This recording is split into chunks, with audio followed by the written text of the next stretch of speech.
So you're probably wondering, what is interval notation and why do I need it to write my answers?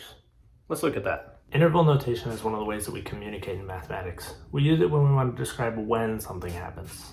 I know that sounds confusing, but for example, if I lay down to take a nap and I sleep from 3 p.m. until 4 p.m., that is the interval of time in which I was sleeping. That is an interval that we can actually write in interval notation, like this. But how does this relate to the problems that we do in math class? Well, I'll show you. Let's look at this graph. This graph shows the distance that someone has gone on a walk. So on the x-axis, we have time in hours. So 2 hours after they started the walk, they were back at their home, 0 miles from where they started.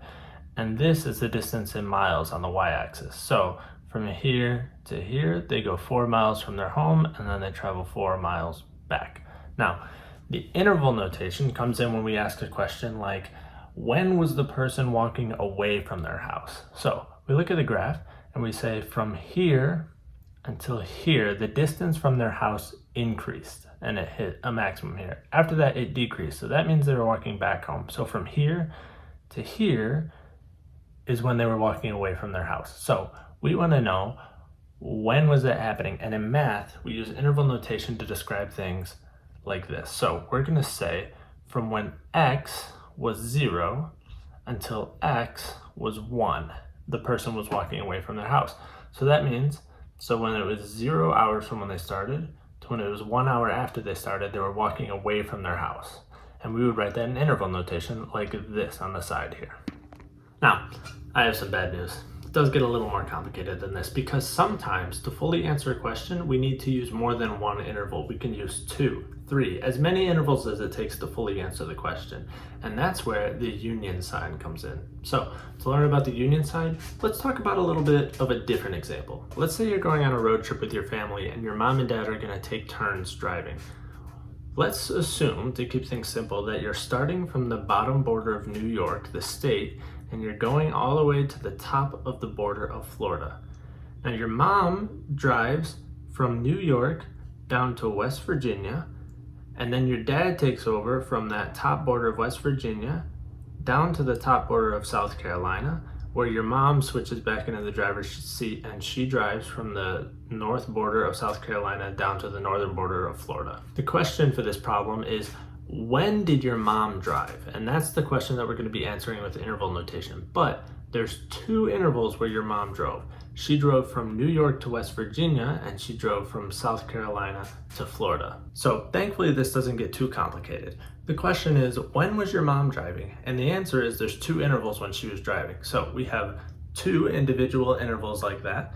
And what we're going to do is we're going to write them together and we're going to connect them with the union sign just like that. And that's your answer. Now there's one last thing that we need to talk about. When to use brackets or parentheses. So to keep it simple, we use parentheses when things are not included and with infinity signs, and we use brackets when things are included. Let's look at another example. For this next one, we have 2 curves. We have this red curve, which is x cubed minus 1, and we have the blue curve, which is negative x plus 1. And the question is, when is the blue curve greater than or equal to the red curve? And so what I mean by that is, when is the blue curve above or intersecting the red curve? So our answer is going to be all the way from out here to negative infinity. The blue curve is going to be above the red curve all the way until 1, right here where they intersect. So we will have the interval from negative infinity to 1. And then we have to decide whether to use our brackets or parentheses. Now remember, with infinities we always use parentheses. But is 1 included in our answer? The answer for this one is yes. 1 is included because the question is, when is the blue curve greater than or equal to the red curve? And so that includes points of intersection. So we're going to put a bracket on the 1 there. And that's all there really is to know about interval notation. With a little bit of practice, it'll get easier, but you'll find it very useful. Just remember, first of all, interval notation describes when something happens. Second of all, we use the union to use 2 intervals that are both true. And then third, we use parentheses for all infinity signs, and then other than that, we use parentheses for numbers that are not included, and we use brackets for numbers that are included in the interval that we're talking about. If you enjoyed the video, feel free to like the video and subscribe for upcoming videos, and I'll see you guys next time.